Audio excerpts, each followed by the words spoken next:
know, today is Thursday, April 13th, 2017. If you want to follow us on Twitter, please go to CATEX TV. Well, in an interview yesterday with Fox TV Business News, President Trump made a number of comments. They seemed to be off the cuff, not particularly well thought out in advance. And as is usual, when the President of the United States speaks about economic issues, people listen. Markets reacted. Trump said that the United States dollar was getting too strong and would hurt the U.S. economy. As a result, U.S. Treasury yields tumbled Thursday and were on track for the biggest weekly decline since late 2015. He also said he'd like to see interest rates stay low. This is while inflows of bonds drained life from stocks. He also noted that China would not be named as a currency manipulator, which reversed a position that he had taken in the campaign when he said that on day one he would name China as a currency manipulator.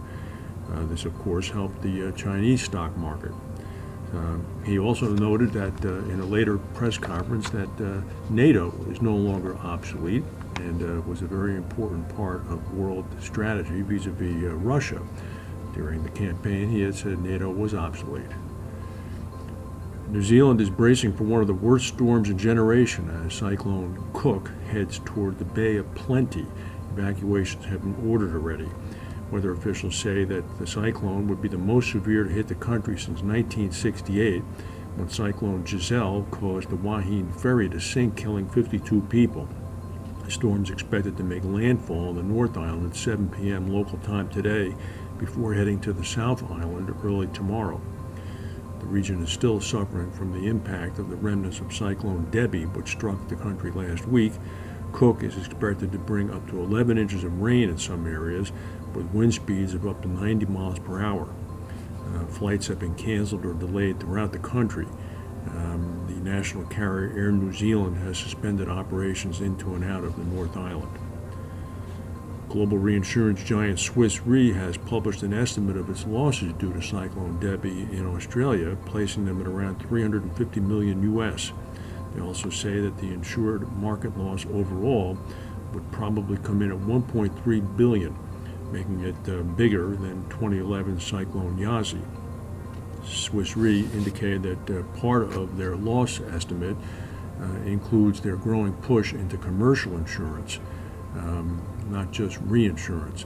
This means that it has growing exposure to primary losses as well as its share of reinsurance losses to deal with as well. Matthias Weber, the chief underwriter at Swiss Re, noted that we're a lead reinsurer in this market and estimate that Debbie has caused higher commercial and corporate losses compared to similar events in the past.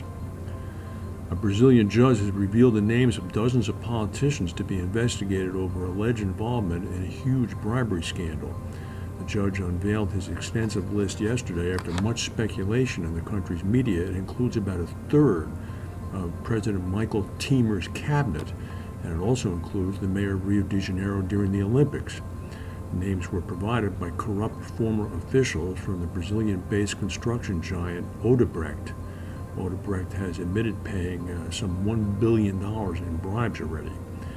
Under the list that came out, it includes 8 ministers, including the Foreign Affairs Minister and the President's Chief of Staff, plus scores of other members of the Brazilian Congress. Oscar Munoz, the CEO of United Airlines, appeared on national TV last night and apologized to a Kentucky man, a doctor of Chinese descent, who was dragged off his flight Sunday after refusing a last-minute request to give up his seat to a crew member. Munoz said, "This is not who our family at United is. This will never happen again on a United flight." When asked if the passenger, Dr. David Dow, was at fault for his actions that led to his removal from the plane as it sat on the runway at O'Hare Airport in Chicago, the United CEO said no, he can't be. He was a paying passenger sitting in his seat on our plane.